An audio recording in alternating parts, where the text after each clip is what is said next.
I never told him. Not because my feelings were small, but because they were too big for words.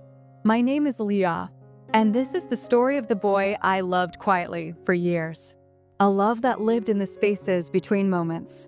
A love that never asked to be heard, but always wanted to be felt. We met in high school, not through some dramatic movie scene where papers fly and hands touch and eyes lock. No, it was simpler than that. He just sat behind me in class.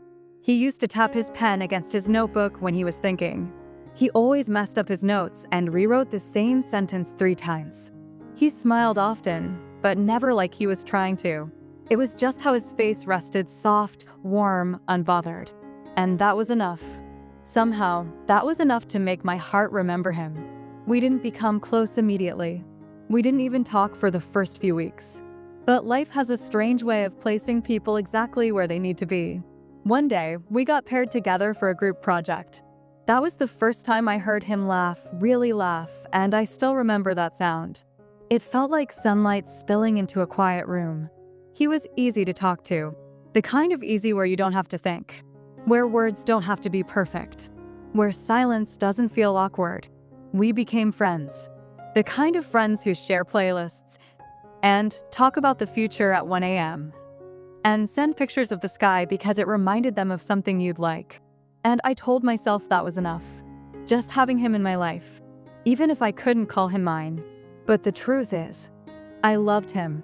I loved him in the way I remembered the exact shade of his eyes, even when I tried not to. I loved him in the way I noticed how he ran his fingers through his hair when he was frustrated. I loved him in the way I memorized the sound of his footsteps in the hallway. I loved him in the way every version of my future somehow had him in it. But I never said it. I kept it safe inside my chest, hidden, protected. And the funny thing is, he never had to do anything to earn that love. He didn't try to be charming. He didn't try to impress me. He didn't try to be more or less than who he was. He just existed. And somehow, that was enough to make me love him. There were moments, tiny ones, where I thought maybe he felt something too. Like when he'd look at me a little too long, or when his voice softened when he said my name, or when he'd ask if I got home safe, even if it was late and he was tired.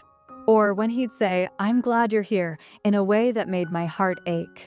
Those were the moments that made me believe. Or maybe, those were just the moments I wanted to believe in. Our friendship grew. People around us assumed we were something more. Their questions didn't bother me. What bothered me was how easily we laughed it off. As if the possibility of us was something that only lived in other people's minds.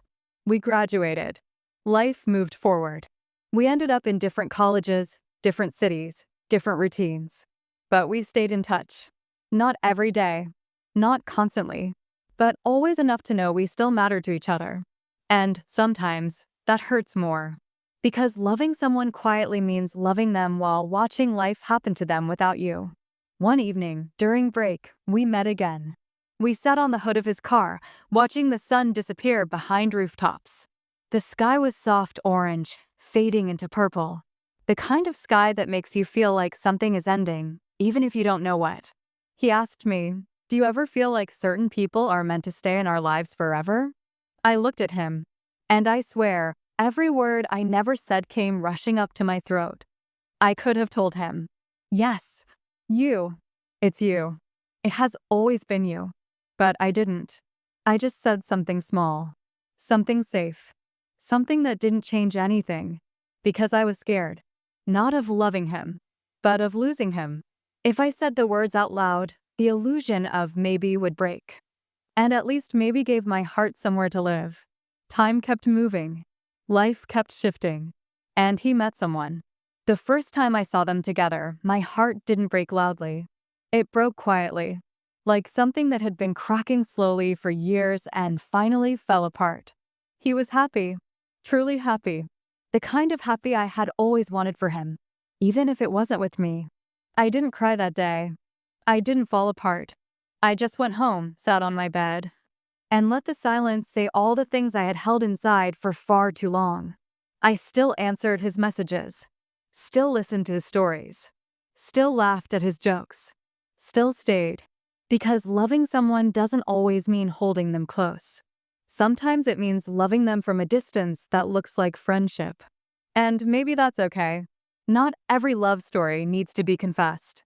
Not every love needs to be returned. Some loves are just gentle, quiet, unspoken, but still real.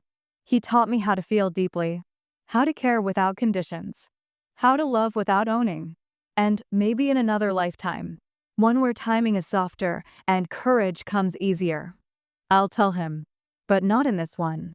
In this lifetime. I loved him in silence. And that is still love, just softer.